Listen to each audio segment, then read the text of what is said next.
Hello, ladies and gentlemen, and welcome back to the 90 minutes, where today we have the misfortune to have watched the Arsenal Crystal Palace game that just ended a couple minutes ago, and we're gonna try and see what we learnt from this game. So it finished 0-0. Well, no, in all seriousness, Arsenal were pretty. I wouldn't say dreadful. It was just a very disappointing game from their point of view. I was looking forward to this because Arsenal were in a great piece of form, and of course with the new youngsters Saka, Smith Rowe, it's an exciting team to watch. So looking at starting 11, of course Tierney's out. Before the game, you wouldn't think it was that much of a factor, but turns out it was, because Maitland-Niles in this game he was pretty terrible. I'm not gonna lie. You can really see that the class Tierney brings to the team. Really, it's frightening. Now I don't think that's why Arsenal had a bad game, though. I don't think Tierney changes that much. They were just incredibly flat. It was so uncreative. Smith Rowe had a very bad game, and I think it shows because Arsenal didn't create anything. I can't think of one big save. Guita,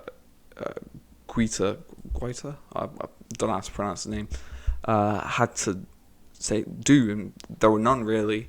Aubameyang was maybe sort of the best gunner, I'd say. He was kind of electric in the first half.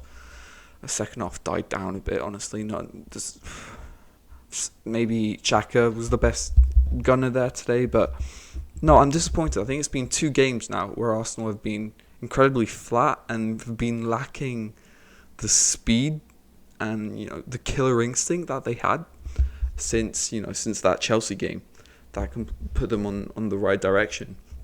I think Arteta does have a small little problem. He'll have to find a way around this now, because it feels like just putting in the youngsters out there isn't going to be the real solution on the long term. It just didn't seem like Arsenal had a game plan going into that. There were no systems that were already put into place. It kind of seemed like, all right, here's the ball, and whatever player tries to do something incredible, wherever it was Aubameyang going down with some big runs, there was nothing.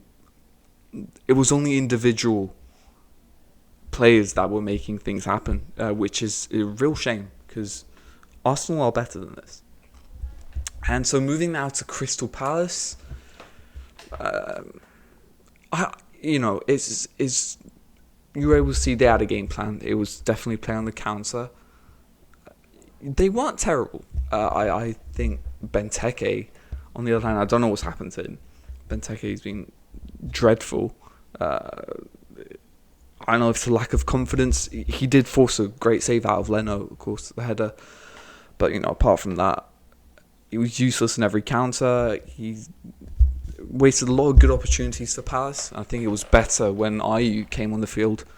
I don't know why Roy Hodgson doesn't want to put Ayew on. Maybe Benteke fits more that, role in the team. But,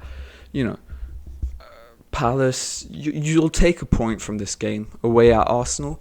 And I think maybe you can feel a bit hard done by because you had the best opportunities in the game. And maybe it kind of feels like Roy Hodgson didn't want to go for it, where I think that there was room for Palace to actually go and win this. And I think it's a shame.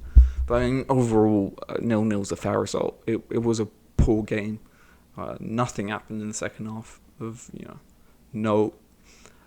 Good positive for both teams is, especially Arsenal, the defence, it's still solid. That's been, for Arteta, since he's been here, that's been his main thing. The defence has always been solid. Now it's just the attack where Arteta will need to prove himself now, I feel. Because it's not enough just to put Smith Rowe and Saka there and say, all right, they've had 3 good games and we'll let them do the rest. because it's obviously not working. And from a pass point of view, keep Zaha and, continue to play as a Zaha. You can see is the only bright spark in that team. And no, it's nothing taken away from Eze, but physically it doesn't seem like he's ready. So yeah, I mean, I'd love to hear your thoughts down below in the comments. I hope we'll have a more exciting game to talk about next time, and I'll see you guys later.